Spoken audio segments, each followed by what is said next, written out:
Hello and welcome. In this video, we will learn the concept of pending orders. Okay? Now, before we learn about pending orders, I want to tell you about two types of orders that can be used while buying shares of a company. Now, I am in my Zerodha dashboard and I have opened up the chart of Infosys. Infosys currently is being traded at this price 1950.45 rupees, meaning if you want to buy one share of Infosys, then you will have to buy this much rupees. Okay, now let me click on buy. When I click on buy, I get this box where I can enter the details of quantity and price. Now here you can note that I can set this as a market order or a limit order. Now let us try to understand what each of them are. If you place a limit order, it means that you want to decide the price at which you want to buy the shares. For example, now the current market price of Infosys is 1950.45 rupees.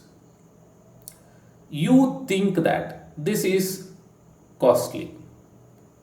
So what you decide is, if the price comes to 1900 rupees, you will buy 10 shares of Infosys. So what you do is, you enter 10 in the quantity and you set the price as 1900 rupees. Now you are setting a limit here. Now what you are saying is, if and only if the price comes to 1900 rupees, buy 10 shares. Okay.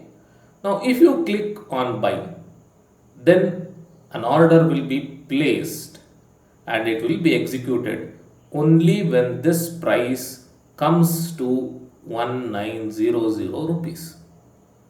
Okay. You are willing to wait till the price comes to this point. Now the price may come here or it may not, but you are willing to take a risk here because you want to buy at this price only. Okay. Now market order is opposite of limit order. In market order, you just want to buy the shares right away. You want to buy 10 shares of Infosys right away. You do not care about the price at which you are buying at. Now it is 1950.45 rupees and you are not bothered about the price. You just want 10 shares. If that is the case, you have to place market orders. Okay. There are much more things to explain here, but this is not the right time to do so. But what you must remember is, all these big candles,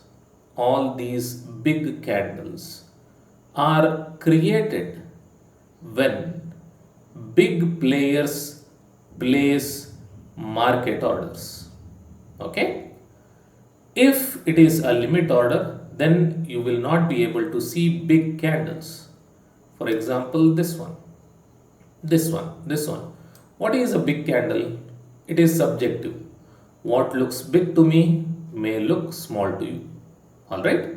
So a big candle, something like this, is created when big players place market orders. Okay, either buy or sell, like this. And the small candles are created when the players place limit orders.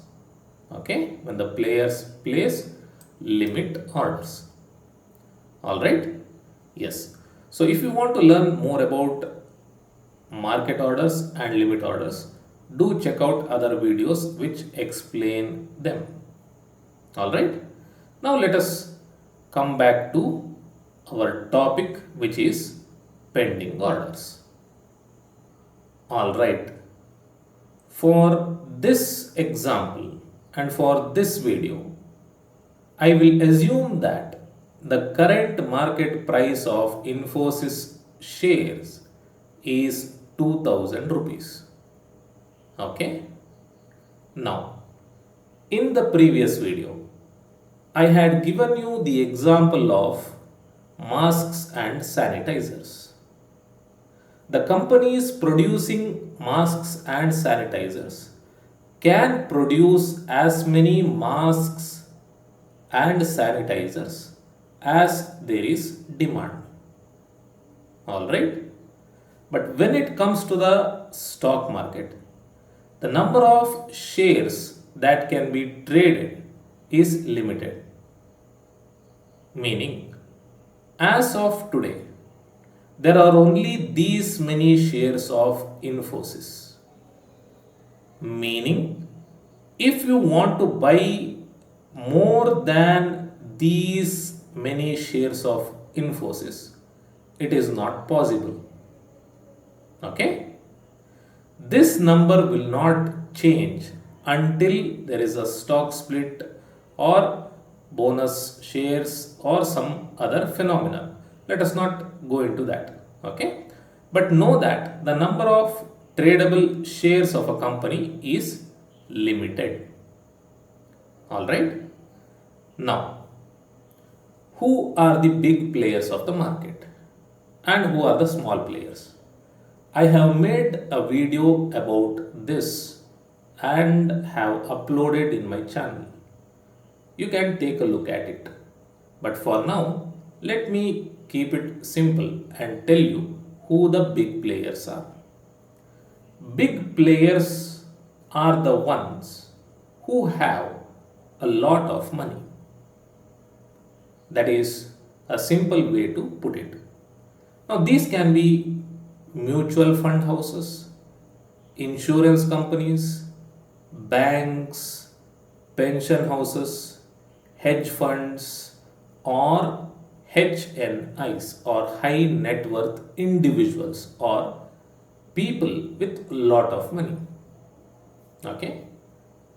Small players are people like you and me who have small amount of money. Alright?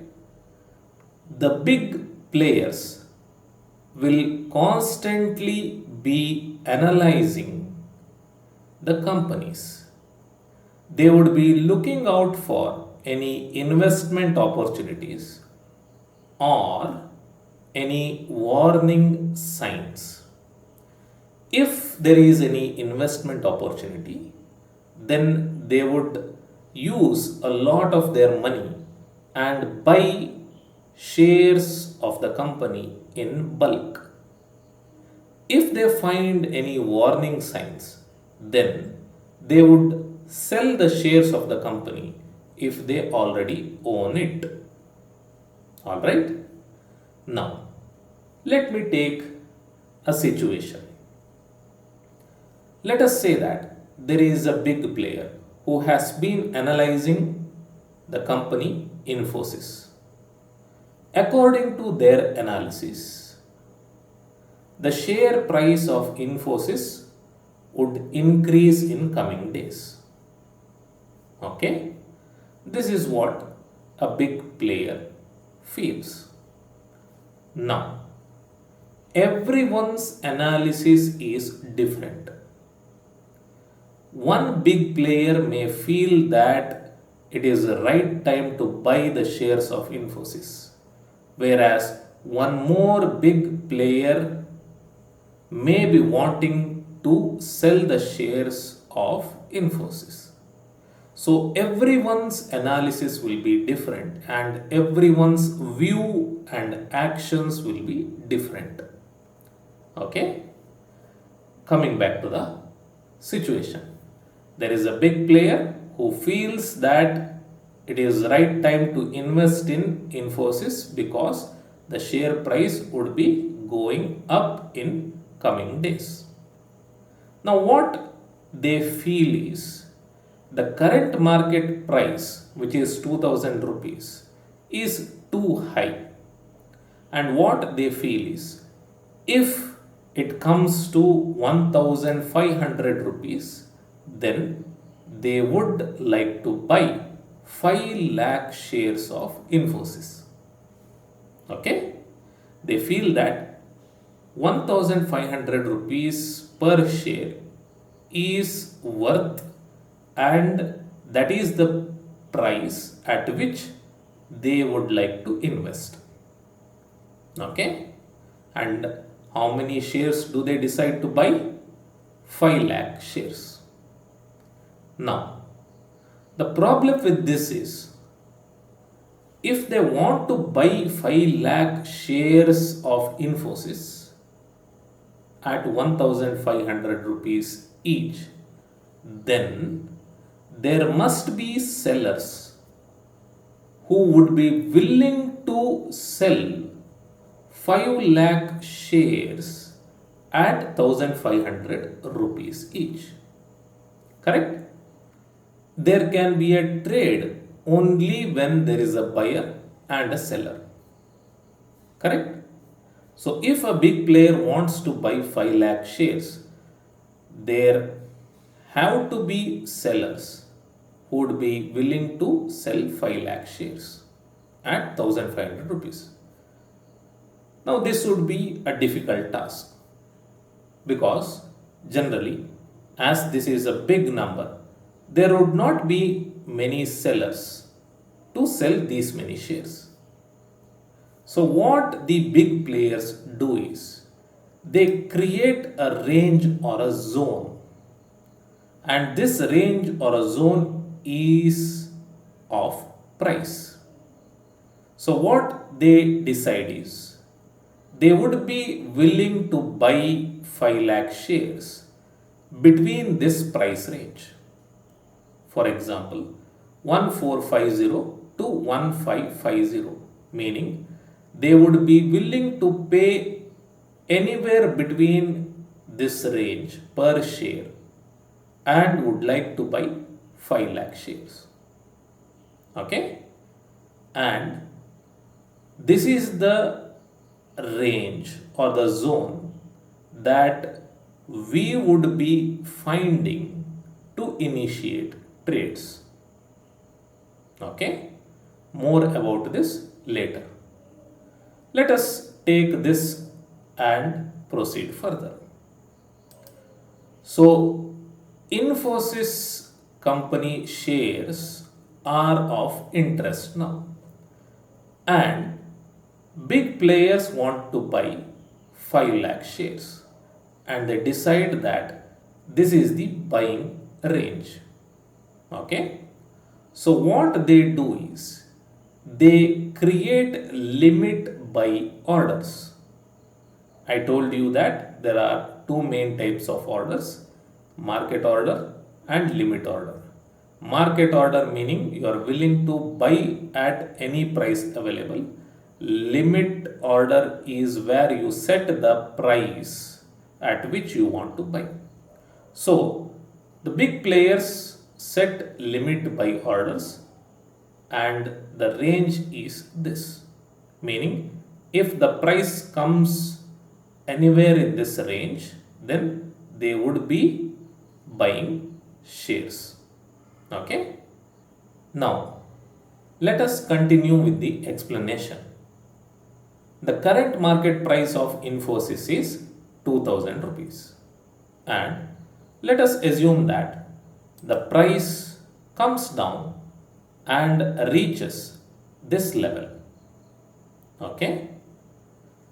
The big player has placed limit buy orders of 5 lakh shares in this region or in this zone, and when the price comes to this level and starts moving down, the orders start getting executed. Okay, so at various price levels, for example 1550, 1549, 1548, 1548.5 and so on, the orders start getting executed. And let us say that 1 lakh shares are bought by the big player.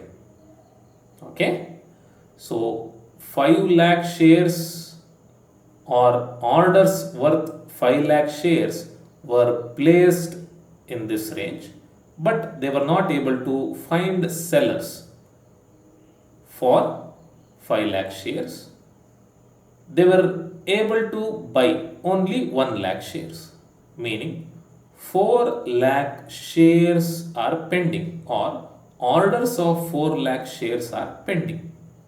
Okay, now after these many shares are bought, the price may start to move up. Okay, why does the price start to move up? There may be many factors behind it. I told you that big candles are made when market orders are placed. Let us assume that the very big player, the same big player who is trying to buy 5 lakh shares at this range, places market order to move the market up. And when he starts to move the market up, the retail traders, small traders also join in this rally, thinking that the price will go up. Okay, when thousands and tens of thousands of retail traders join hands, that would also be sufficient to move the price up. Okay, now let us say that the price has reached this level. Once it reaches this level, let us assume that the very same big player starts selling the shares in market order to bring the price down. Okay, see, the aim of the big player is to buy 5 lakh shares. He was able to buy 1 lakh shares. 4 lakh shares are pending. Correct? So what does he do? He places market order with his money to buy the shares so that the price moves up. And whatever he had bought using market order, he will sell it using market order, so the price comes down. When the price comes down to this level once again, there will be sellers who will be willing to sell the shares of the company. And now let us say 2 lakh shares are bought by the big player, meaning orders worth 2 lakh shares are executed and the big player buys it. Okay, who sells it? Retail traders or some other big player. They may sell it according to their analysis. Okay, let us not worry about it.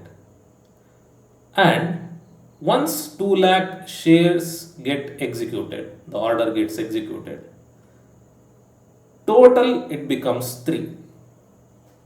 5 lakh shares are required, 3 lakh shares are bought, still 2 lakh more shares are required, or the order is pending.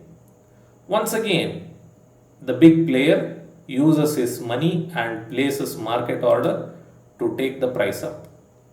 When the price is moving up, all the retail traders also join the rally. And once it reaches a certain point, he uses market order and sells the shares that he had bought here. once again the price goes down. Retail traders think that they are in a trap and start selling too. Okay, who will buy this? The retail traders who think that the price would go up from here or here or here or here or any other point. Let us not worry about it. The main aim of the big player is to bring the price down to this level, this zone. And when it reaches this point, the orders which were remaining would get executed, that is of 2 lakh shares. So 2 plus 2 plus 1, totally 5 lakh shares. The big player wanted 5 lakh shares, he bought 5 lakh shares. Okay, and after that, once again the price may go up, and if at all it comes down, then at this level or at this zone there would be no big player wanting to buy, and so the price will move down.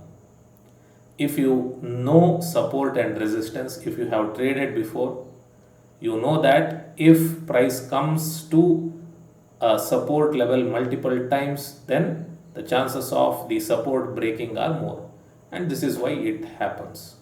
Okay, if you do not know about it, if you are a complete beginner, do not worry about it. Okay, now 5 lakh shares is what the big player wanted. 5 lakh shares is what the big player got. Now what we would be doing is find out where the first point is, first reversal point is, and then when the price comes back to the same zone, once again we would be initiating the trade and we would be going in this rally. Okay, and if at all price comes back to this range, we would be entering the trade once again to enjoy this rally. Okay, how do we do that? We will learn that slowly through the video series. Alright, now same is the case for selling. Alright, let us say that a big player has 5 lakh shares of Infosys. Okay, the big player had bought it when the market price was 1000 rupees, and now he wants to sell 5 lakh shares at some price. But selling 5 lakh shares at a fixed price would be difficult, because then he would have to find buyers for 5 lakh shares. So what he does is he creates a zone or a range and decides that if the price enters this range, then he would start selling. Okay, let us assume that the current market price is 1900 rupees. 1900 rupees. He had bought it when it was well below that. He has earned a lot of returns from it, and now he thinks it is the time to sell it. Okay, when the price comes up and reaches this level and starts to move beyond that, the orders placed by the big player would start executing. And let us say that 1 lakh shares are sold. Okay, 4 lakh shares are pending to be sold. The big player then uses market orders to short sell or to sell the shares to bring down the price. Okay, the big player may use market order, or the price may come down due to various reasons. Let us not worry about it. The price comes down, and once again when it reaches back up, some more orders of the big player would get executed. And let us say that 2 lakh shares are sold here. Once again the price comes down and once again the price moves up. When it comes back to this range, once again there would be new buyers who would be willing to buy the shares. And here 2 lakh shares are once again sold by the seller, or in other words, all the 5 lakh shares are sold to buyers. And once that happens, the price comes down once again and moves up because the big player is not willing to sell anything here, or he has already sold everything that he wanted to sell. Alright. Now, what we would be doing is finding out this point, and then when the price comes back to the same point, once again we would be selling shares and enjoying this ride. And once again, if the price comes back here, we would sell and we would move in this ride. How to do that, we will see in the future videos. Okay, so this is the concept of pending orders. There are many more things to explain here which I do not want to confuse you too much, because all the extra things are unnecessary. Okay, and the numbers that I have taken and the explanation that I have given are all imaginary. Okay, 1 lakh shares, 2 lakh shares, 3 lakh shares, all these are imaginary. We do not know really how many shares or how many orders do the big players keep. Okay, what I am teaching you is only the concept that we will be using. Okay.